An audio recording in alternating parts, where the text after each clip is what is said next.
Take another look, take some time for him. Don't cut trees for paper, cause it hurts the environment. Stop before the station, yeah, it's time for him. Oh, well, an acre of hemp makes 20 barrels of oil. No need for pesticides to poison all our soil. But people got no food, they got no clothes, they got no rent. Well, it's time for him. It's time for him. It's time for him. It's time for him. Throughout Earth's history, hemp has been used, no mystery. Hemp was illegal to pay your taxes for more than a century. Check your faxes, the founding fathers make sense to me. It's time to grow hemp legally.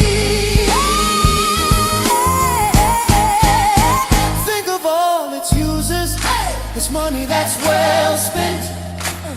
Right now, no excuses. It's time for him. Sustainable green industry, that's our intent. A better place this world will be.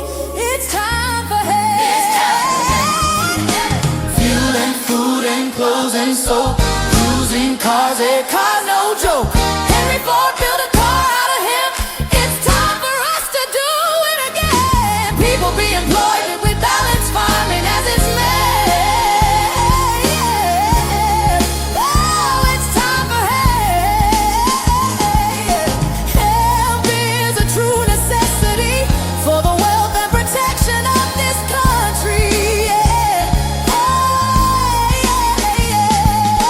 Thomas Jefferson spoke those words. He knew the value of these herds.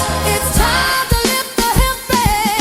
It's time to make a strong stand. Yes, we can. I know we can. We can make a difference. Yes, we can. Just like birds of a feather, We can work together and lift the hemp ban. Look at all that money. Yeah, the money that they spend.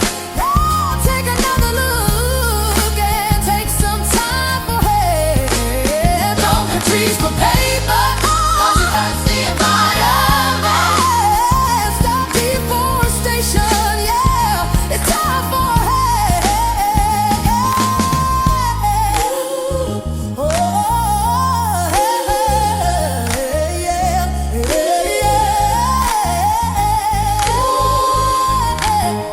it's time for hemp. It's time for hemp. It's time for hemp.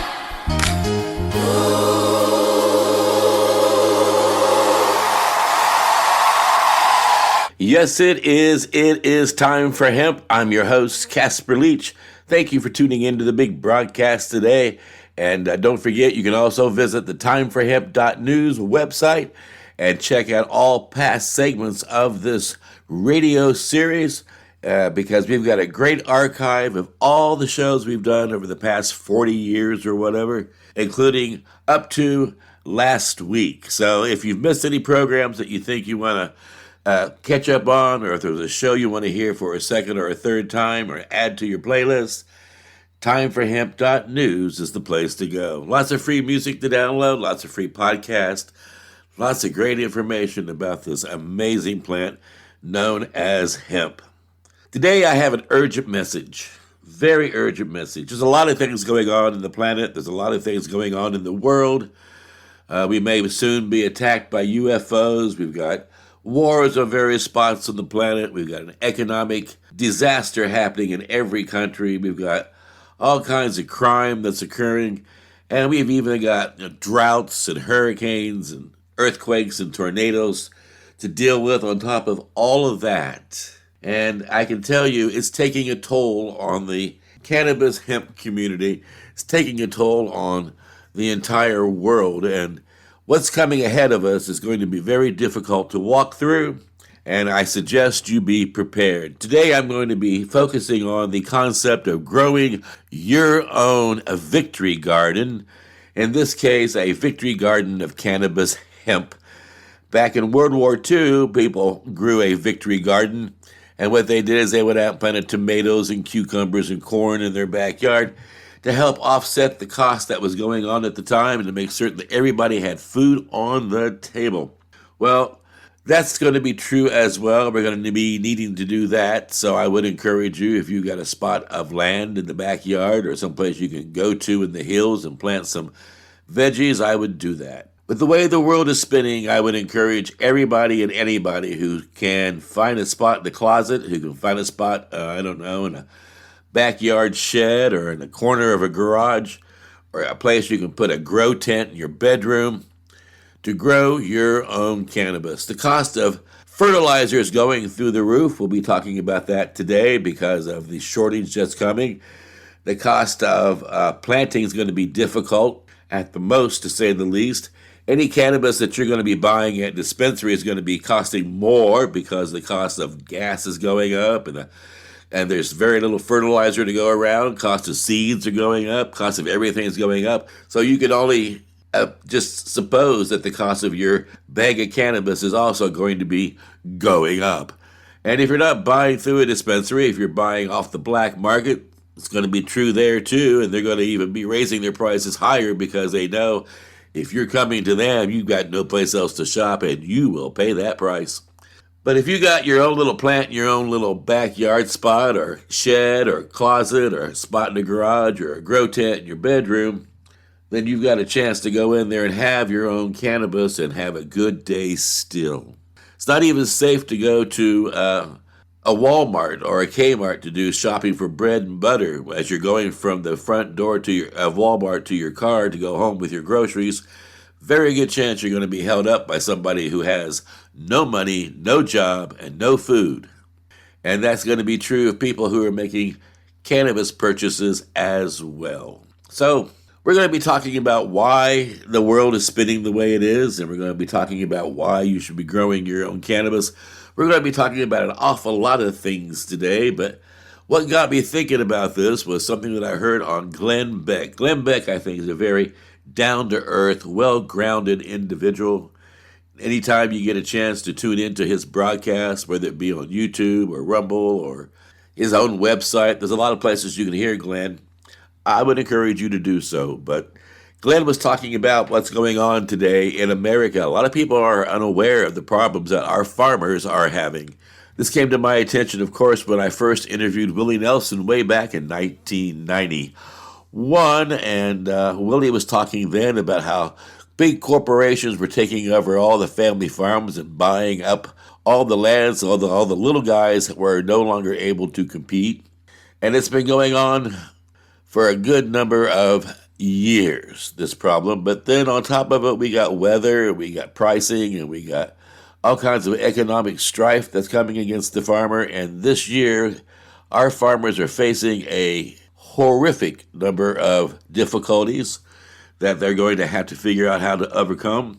And this isn't just the farmers of people who are out there in the fields growing corn and soybean and green bean and all kinds of other groovy plants that our neighbors like to enjoy and that cattle likes to feed off of. This also includes the farmers who are growing hemp and cannabis for the hemp products and the cannabis connoisseurs here in America. So I would encourage you to get a victory garden going for a lot of reasons. So I'd like the chance to share that segment of Glenn Beck with you all. And keep in mind, even though he's talking about farmers in general, this applies to every cannabis farmer here in America. I want you to pray for our farmers. You know, I think we lost a lot of who we were when we moved off the farms. You know, when you live on a farm, you don't have to explain sex to your kids because what is that cow doing to that cow? I mean, it's pretty clear. It is pretty clear. everything makes sense. The circle of life makes sense. You're facing death a lot all the time because you're seeing the circle of life with your animals. You understand that you can do absolutely everything right and still fail because it didn't rain. Something happened. Your crop can go out and your neighbor's crop can be fine. That teaches you compassion. That teaches you, hey, love your neighbor. You really need to help your neighbor out because you know what? There's going to come a time where your crop fails and theirs is doing fine. And so help each other.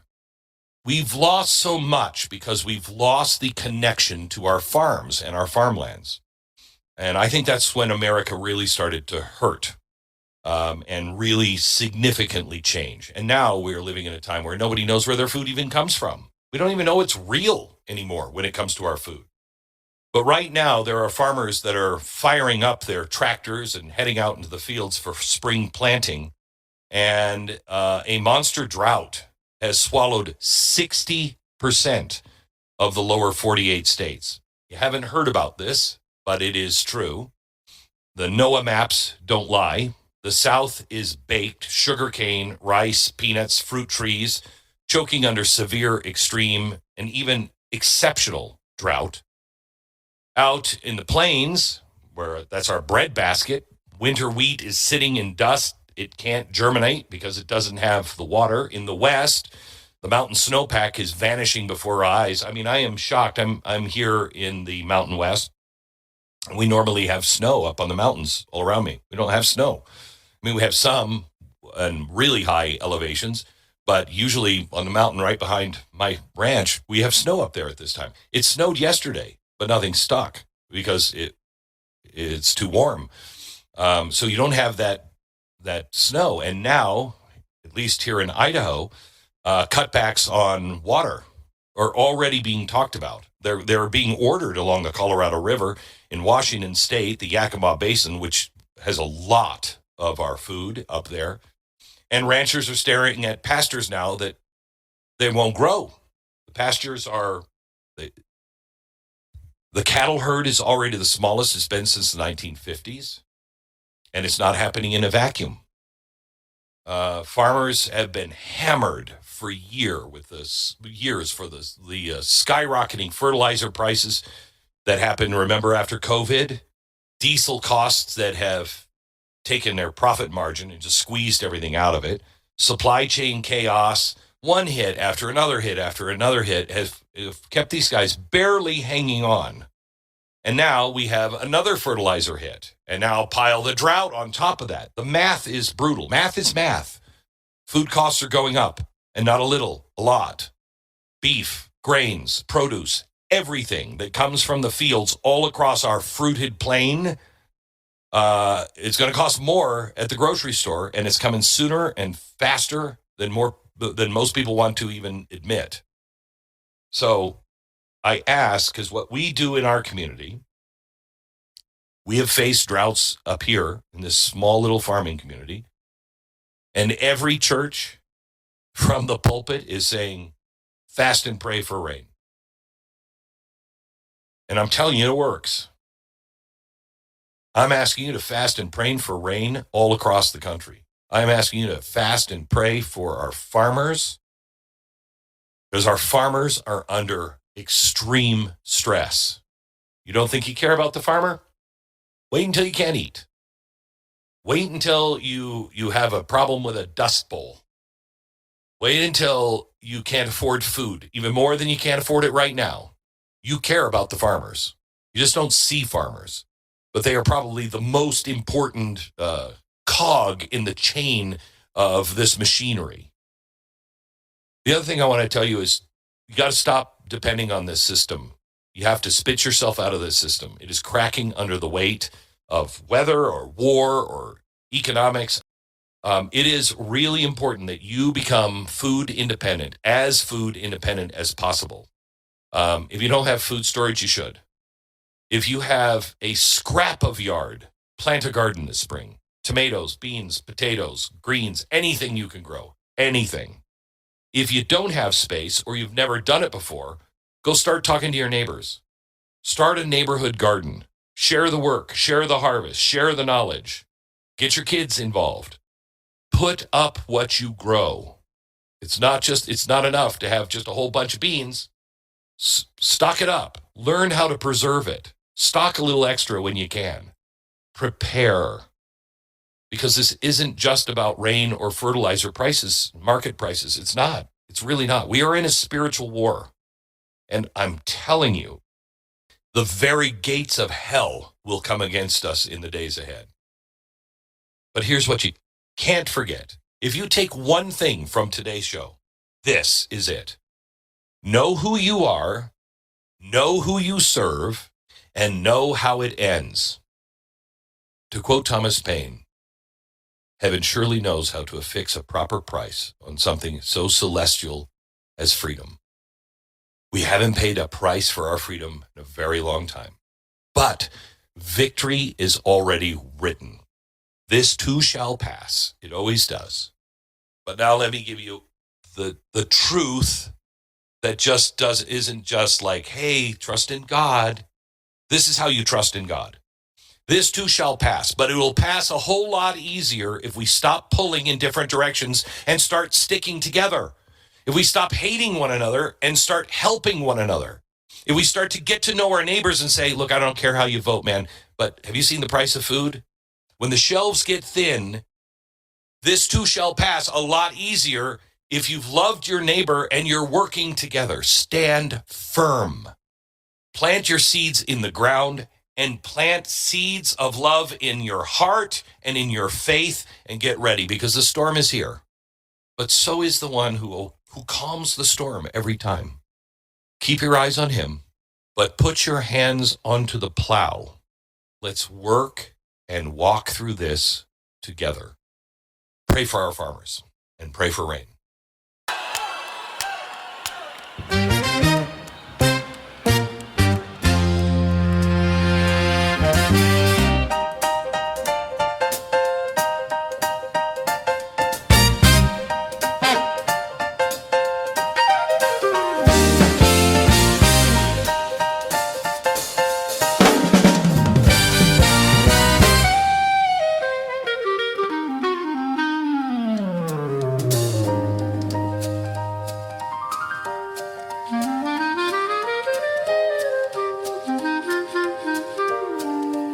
I see a new horizon in the rising sun. Homes built strong for everyone. From seed in the soil to the walls we raise, turning green dreams into modern days. We've been building high on borrowed ground. Now a better way is breaking out. From open fields to city lines, there's a smarter way by design. Grows back fast, respects the land. Nature's gift right in our hands. It's not a myth, it's solid truth. A future built by roots improved. We're building our future on a hemp foundation. Strong, sustainable generation. Homes that breathe, cities that stand, filled with hope, grown from the land. Sing it loud, feel the vibration. We're building our future on a hemp foundation.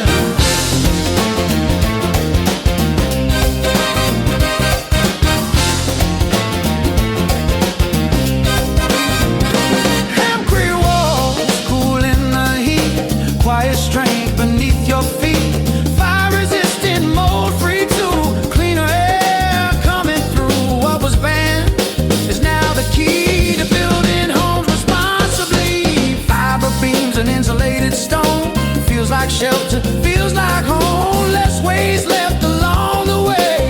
More tomorrow, less decay. It's not about tearing down the past. It's building something made to last. We're building our future on a sustainable generation. Homes that breathe, cities that stand, filled with hope, grown from the land. Sing it loud, feel the vibration. We're building our future on a hemp foundation.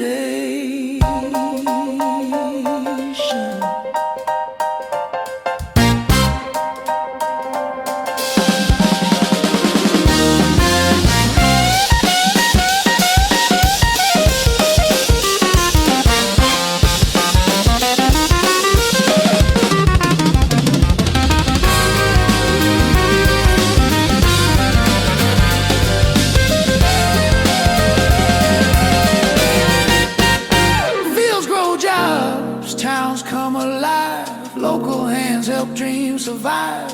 Seeds of change in every row.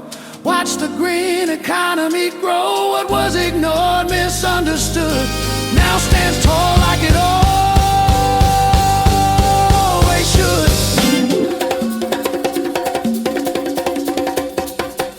So lift your voice and pass it on. Cleaner way to carry on. From small town streets to city pride, we build tomorrow side by side. This isn't just a hopeful sound, it's a future rising from the ground. We're building our future on a hemp foundation. Strong, sustainable generation. Homes that breathe, cities that stand. Built with hope, grown from the land. Sing it loud, feel the vibration. We're building our future on a hemp foundation.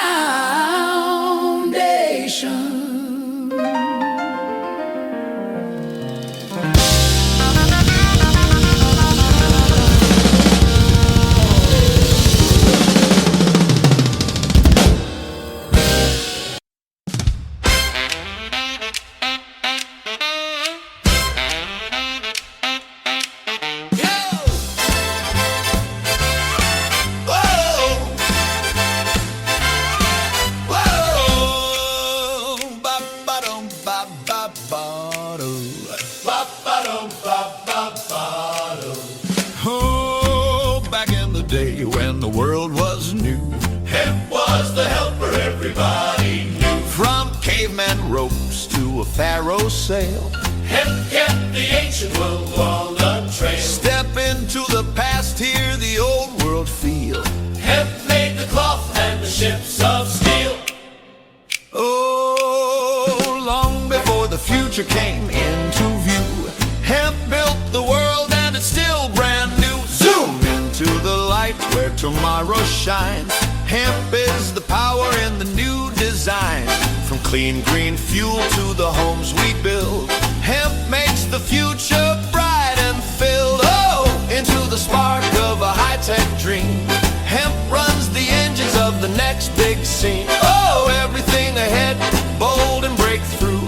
Hemp leads the way to a world brand new. Hemp, hemp, hemp now. Hemp leading all the way. Hemp strong, hemp smart, the star of yesterday. Hemp bright, hemp bold, the future's got it hexed.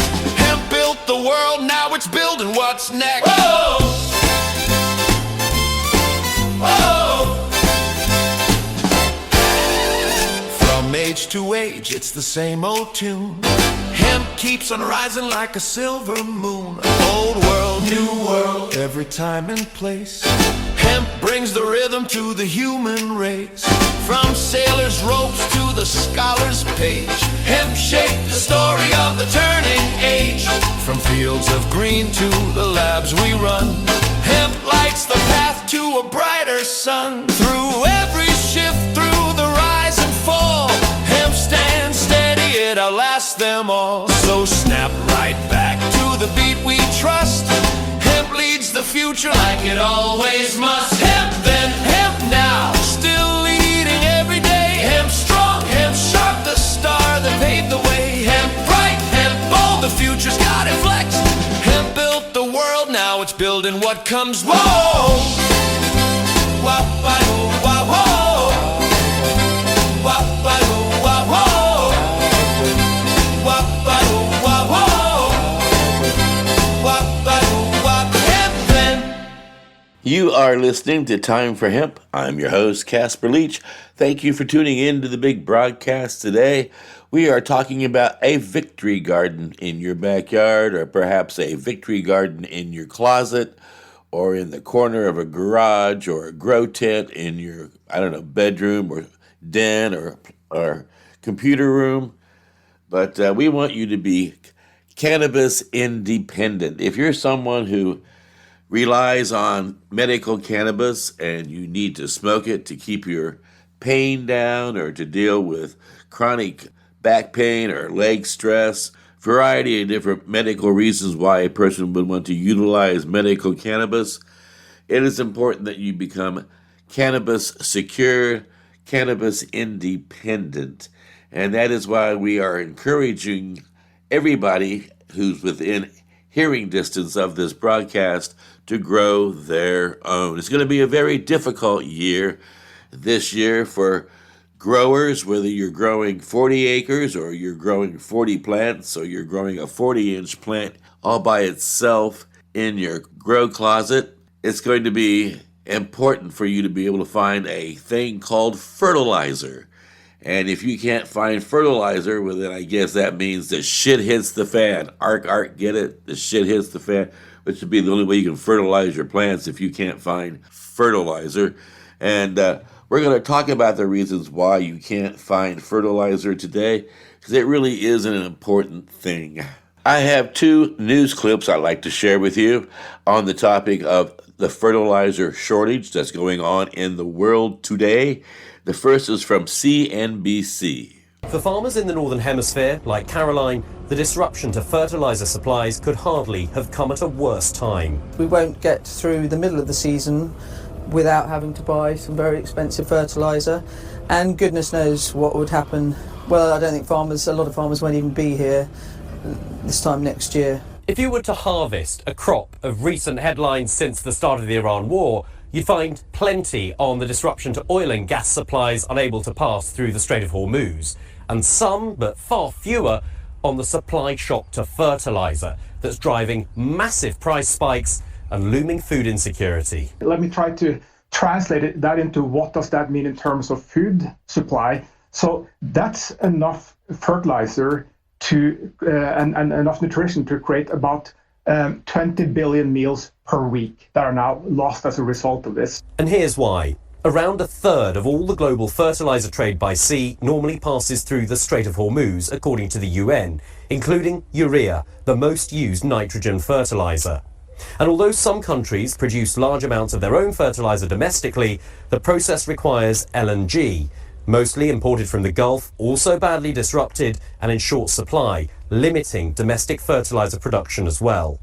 As a result, since the war began, prices for urea fertilizer have jumped by around 50%, from just under $500 per metric ton to around $700. At this farm in southern England, it's yet another cost pressure they can't avoid. On the fertiliser side, if things turned round in the next 2 months, we'd just about be okay. But goodness knows what we're going to do if it carries on. For those people that have run out of winter food, which a lot of farmers have, they've not got fertiliser to put on their grass so they can turn their cows out. Their cost of production will be huge and they'll go out of business. When will customers start to see the price on the shelves reflect those higher costs?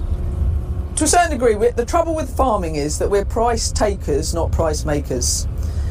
And the biggest problem with that is that we have very little power to influence the supermarkets putting up the price of milk. Many farms will have bought in fertiliser for the current planting season already, but when this gets used up, there are concerns about impending shortages, so much so that US farmers have written to President Trump urging him to use military ships to get fertiliser through the Strait of Hormuz. Without intervention, they warn, we could see food supply chain disruption not seen since 2022, when food price inflation hit a 40-year high. The more that we see this protracted conflict, that's going to impact certainly fertilizer prices, some of those other key commodities that are key inputs into overall supply chains. And the knock-on risk is we could actually see food inflation be materially higher from here. It's a serious concern in the UK, where the OECD has just raised its forecast for overall inflation to jump to 4% this year, while slashing its outlook for UK economic growth more sharply than for any other G20 economy. Ben Boulos, CNBC News. And this next report is from CBC News. As the Strait of Hormuz blockage continues, it's not just oil and gas being impacted. Noah Gordon points out the supply and price of food and fertilizer is also impacted. Noah is a fellow in the Sustainability, Climate and Geopolitics program at the Carnegie Endowment for International Peace. Noah, good morning to you. Good morning. Thanks for having me. Explain this to me. We know oil and gas, the volume of it that moves through that Strait of Hormuz. When it is blocked or constricted, what is the impact on other things, particularly food and fertilizer? Yeah, I'm glad you're drawing attention to this. You've really got a double crisis with fertilizer. The Middle East region is a big producer of fertilizer itself. Nitrogen-based fertilizer comes from places like Saudi Arabia and Qatar. And that obviously can't get out of the strait, just as oil and gas can't get out. And that's helped push fertilizer prices up about 40% in North America and more in some other regions. But it's really a double crisis. So it's not just that the fertilizer isn't getting out. Oil and gas is also the crucial feedstock for fertilizer production. Natural gas is the most important component of nitrogen-based fertilizer, nitrogen being one of 3 nutrients crops need to grow. So when natural gas can't get out of the strait, then we're seeing shutdowns in fertilizer production in places like India, Bangladesh, and Slovakia.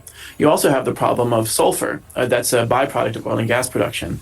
And fertilizer producers need sulfur to turn phosphate, a mined rock, into a liquid that plants can absorb. But sulfur is not getting out either, and so you're seeing price rises for sulfur, for phosphate that's supposed to come out of places like Morocco. So it's really a spiraling crisis that could lead to some food inflation throughout the year. And throughout the world? Throughout the world, that's right. Some countries are more exposed than others. China, North America, those are big fertilizer producers, Russia. But so they will be better supplied, but they're also taking steps to protect themselves. China was already restricting exports. It's tightened controls. Same goes for Russia. But the countries most affected, Australia is a big victim, Brazil is a big fertilizer exporter, and countries closer to the region, especially the poorest, most vulnerable ones like Sudan, Sri Lanka, these places are in big trouble. They also can't afford to pay the higher price for the LNG that is still available, so they're shutting down their plants. India's been asking China if it could relax its controls and give it some more fertilizer. So it'll affect farmers everywhere. Farmers in rich countries are a little more protected, but they're also dealing with the agricultural calendar. I mean, April's a time when you want to apply fertilizer for your spring crops in North America. So North American farmers are still facing higher prices. We are being told when it comes to oil and gas that this war, even after just 4 weeks, will have an enduring impact, perhaps years long. Will that also be the case with fertilizer and food, or will it be undone when the war ends? I think we're already going to see damage that's going to last at least throughout the year. I mentioned sort of the seasonal calendar that plays a role. You can't just add fertilizer later if you miss a crucial window. India needs its fertilizer by May to plant for before the monsoon comes in June. And the thing with fertilizer is there's no big stockpile like we have for oil and gas. You've seen G7 countries like the US and Canada releasing oil to try to fix the market. China has a stockpile, but most countries don't. There's no internationally coordinated one to release. And oil and gas also gets priority when something can come through the strait, or that will be the first thing to be shipped. So this is a crisis that will take a while to play out as farmers don't apply fertilizer now, maybe have a lower harvest in the fall, or don't have the crops that they wanted to plant. Some are switching from corn to soybeans. Unfortunately, this will lock in food inflation for the next year. And let's talk about fertilizer in particular, that you can farm without it, but farming with it increases your yields, and therefore the amount of food that can be grown in a particular country is sufficient to feed its own people. But without fertilizer, it may not be. That's a great point. We saw an example of this in 2021-22 when there was a similar fertilizer crisis caused by Russia's invasion of Ukraine. And the year before, the president of Sri Lanka had decided that his country was going to switch to organic farming, basically ordered it, banned synthetic fertilizer overnight, and the results were disastrous. Rice yields fell by about 40%. There was a hunger crisis. There were riots, and eventually the government fell, and the president had to flee the country of Sri Lanka. So this is, in the long term, yes, we'd like to farm without so much synthetic fertilizer, to apply it, with more precision so that not so much runs off into the water causing problems. But the fact is that synthetic fertilizer produced from natural gas supports the food that keeps almost 8 billion people alive. So it's essential, and the crisis continues, and hopefully we can get it fixed soon. Noah Gordon, thank you very much for your time.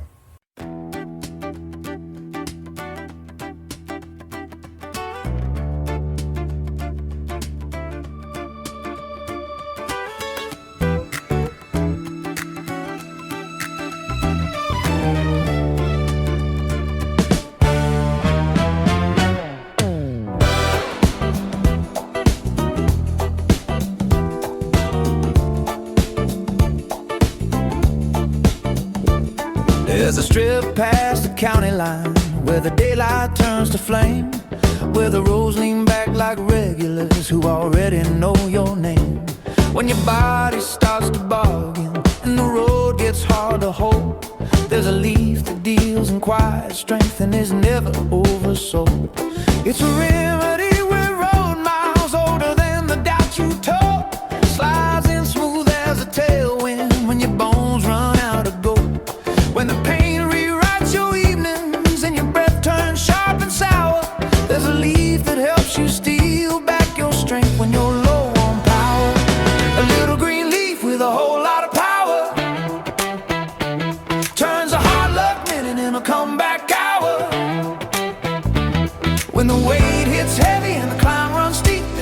what you can, and it lets you keep a little more fire with a whole lot of power.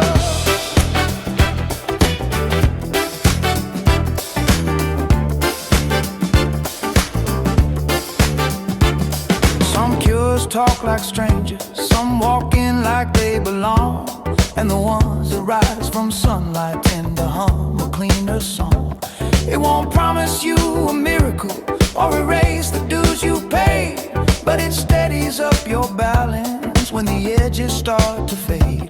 It can loosen up the chokehold that the long nights like to claim, and let your heartbeat find the rhythm that remembers its own name. When the scoreboard starts to tilt and every hour feels devoured, there's a leaf that helps you even out the reserves left in your power. A little green leaf with a whole lot of power turns a hard luck minute into comeback hour. When the weight hits heavy and the climb runs steep, it lifts what you can, and it lets you keep a little more fire with a whole lot of power.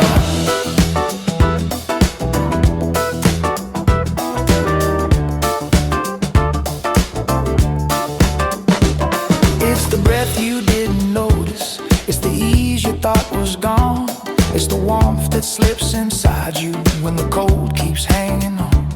It's the quiet kind of courage that your body learns to borrow, like a sunrise showing up before you've even asked for a tomorrow. So here's to every fighter who's been walking through the ache, finding comfort in a plant that helps their tired bones unshake. May compassion keep on growing, may the cynics lose their cloud, and may healing keep on rising from a leaf that helps you out. A little green leaf with a whole lot of power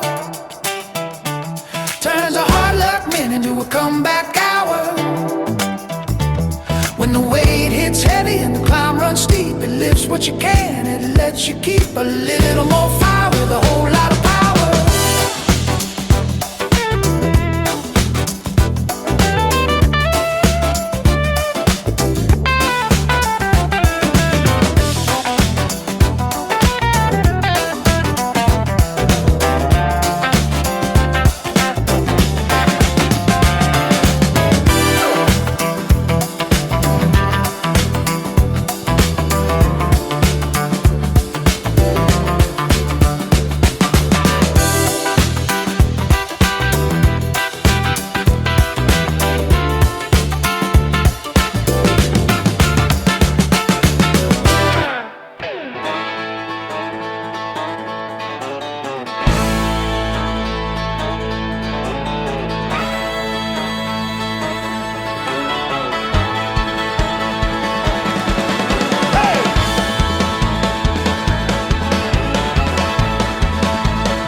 This county's ever seen. Had the hound dog floating like a slow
out this county ever knew. Even grandma hit the pipe and said, boys, that'll do. Stars got jealous cause we outshine the sky, and the moon took notes on how to get that high. If you hear that echo drifting through the trees, that's a legend of the night we all got free. Light it, don't hide it.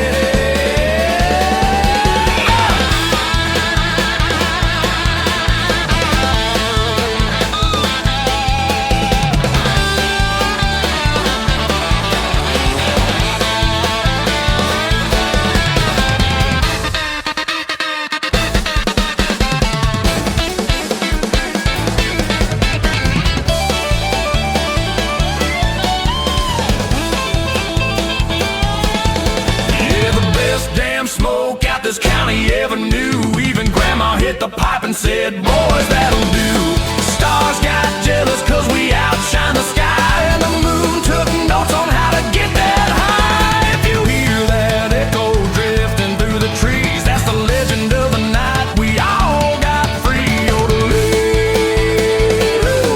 Light it, don't hide it.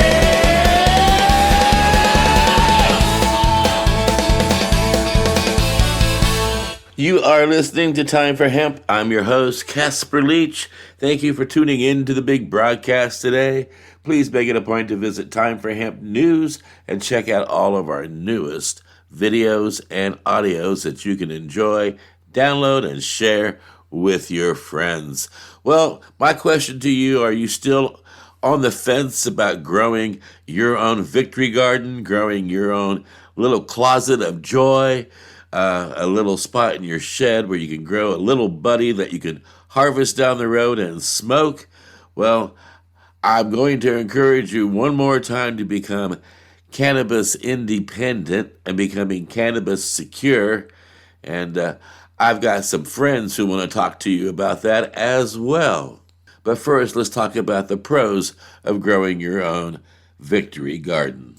Ever wondered why more and more people have started growing their own cannabis at home instead of buying from retail stores?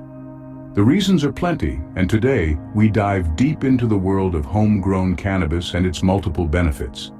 Homegrown cannabis, for starters, offers unparalleled quality control. Imagine being able to control every aspect of your plant's growth, from the type and amount of nutrients it receives to its exposure to light and air. This level of control allows you to produce a plant that is tailored to your taste and preference, creating a truly personalized experience. Secondly, homegrown cannabis is cost-effective. Yes, setting up a home garden might require some initial investment, but in the long run it's far cheaper than buying from retail stores. Plus, there's the added benefit of having a constant supply at your fingertips. Thirdly, homegrown cannabis is a safer option. Often, commercially available cannabis can be laced with harmful pesticides and chemicals. Growing your own ensures that you know exactly what's going into your plant, allowing you to avoid any harmful substances. In addition to these, home growing also contributes to sustainability. By growing your own, you're reducing the carbon footprint associated with transporting retail cannabis. Plus, it's a great way to learn a new skill and perhaps even develop a rewarding hobby. And let's not forget about the therapeutic benefits of gardening. Many cultivators find the process of growing their own cannabis to be a calming and therapeutic experience. It's a great way to connect with nature and relieve stress. In conclusion, growing your own cannabis offers numerous benefits, including quality control, cost-effectiveness, safety, environmental sustainability, and therapeutic advantages. It's a rewarding experience that allows you to create a product that is tailored to your taste and preference. So, if you're considering giving it a go, remember the start might be a bit challenging, but the rewards are definitely worth the effort. Take the plunge and experience the joy of home cultivation. Everything you need to start can be found at thebudgrower.com. Hello folks, CC Jack here. The CC stands for Cannabis Connoisseur, and I'm here with your top 5 reasons to grow your own pot. The 5th best reason to grow your own pot is it's the perfect Zen garden. A lot of people ask me, is it a lot of work to grow your own pot? And I always laugh and tell them the truth. For me, it's the opposite of work. After a hard day of actual work, I come home and one of the favorite things I have to do in the evening is open up the grow tent and just admire the flowers. I tend to just get in with them, look through them, kind of feel the buds to see how they're developing, check them out. But it's kind of like, people who grow orchids and roses spend a lot of time admiring their flowers. I do the same thing. And I get where they're coming from because they're pretty, they're fun, and they give you a good feeling. But what I don't understand about the people who grow the orchids and the roses is what do they do with their plants when the flowers die? The fourth best reason to grow your own pot is it is purity guaranteed. Commercial weed is typically treated with pesticides right up to day 21 of flowering and beyond if necessary. Just last month, the New York Office of Cannabis Management issued a massive recall, finding that 54 products were contaminated with aspergillus, a dangerous mold, and cadmium, a heavy metal.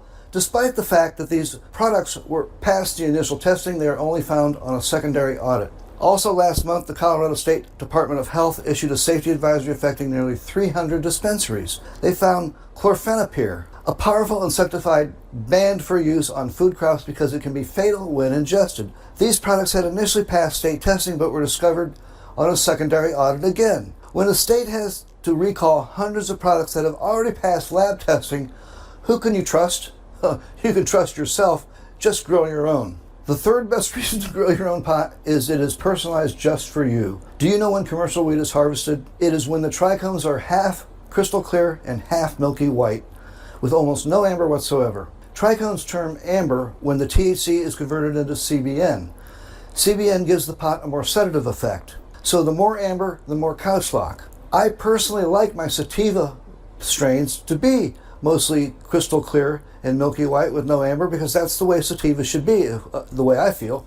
But my indica strains, I let them go all the way to 40% amber because that's what I'm looking for. I want the couch lock effect. When you grow your own weed, you personalize it for your own special needs. The second best reason to grow your own pot is it provides abundance and variety. Once you plant the first 9 seeds, you're about 4 months away from your first harvest.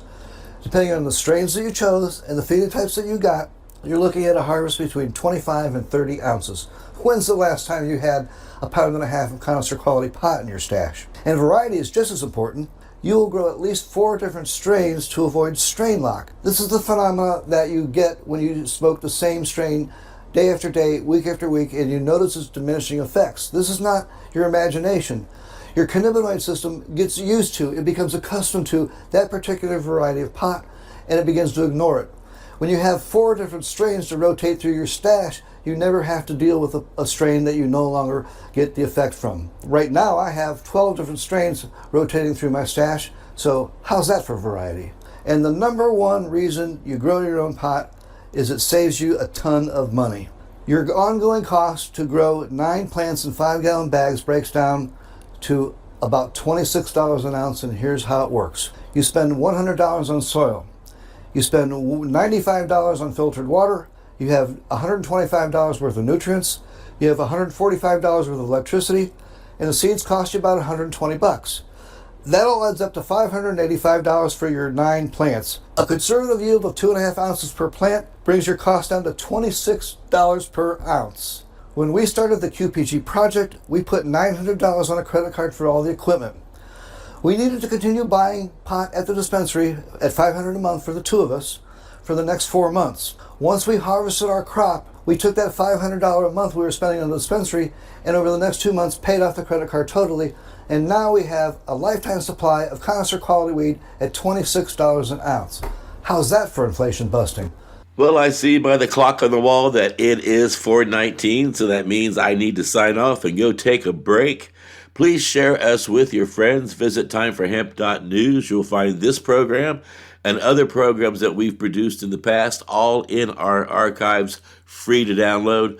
Lots of great free music you can add to your playlist, share with your friends, and of course, write your politicians and let them know that you think the laws need to be enacted that will protect this plant and make it so people can grow it like tomatoes and use it as they need to. And also, if you get a chance, let your friends know that you are growing a victory garden and perhaps they might want to help you with that, and the more people who work in the garden together, the more happy of an environment you can make. Do make it a point to tune in to every broadcast so that we can get our voice loud and proud and be heard by more and more people, because that's the only way we're going to let the whole world know how important it is to take time for hemp.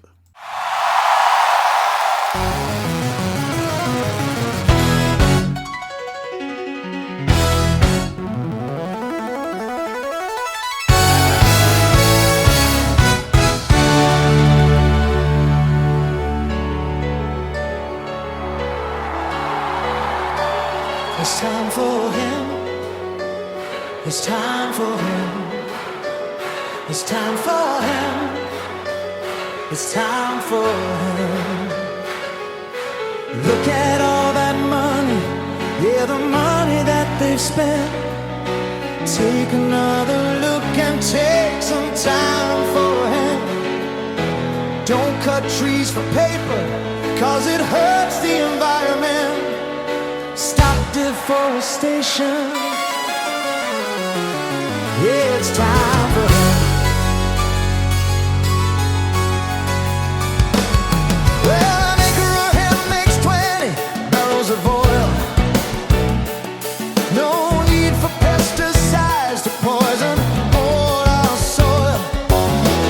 People got no food, they got no clothes, they got no rent. Well, it's time for him. Through us history, hemp has been used, no mystery. Hemp was legal to pay your taxes for more than a century. Check your faxes, the founding fathers make sense to me. It's time to grow hemp legally.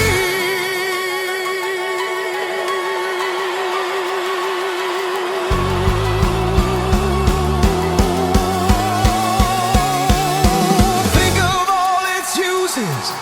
It's money that's well spent. Right now, no excuses. It's time for him. Sustainable green industry, that's our intent. A better place this world will be. It's time for him. Fuel and food and clothes and soap. Cruising cars, yeah, cars, no joke. Henry Ford built a car out of hemp. It's time for us to do it again. People be employed with balanced farming as it's meant. Right now, it's time for hemp.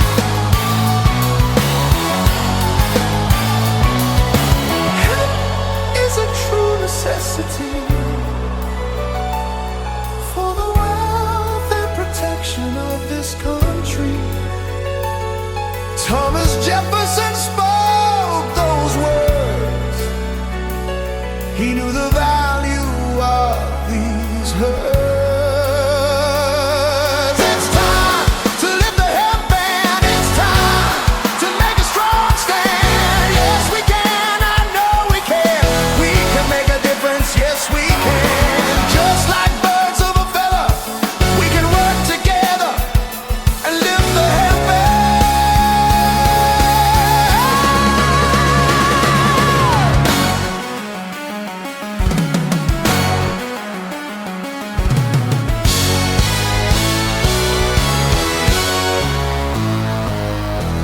Look at all that money, yeah, the money that they've spent. Take another look and take some time for him. Don't cut trees for paper, 'cause it hurts the environment. Stop deforestation. Yeah, it's time for him.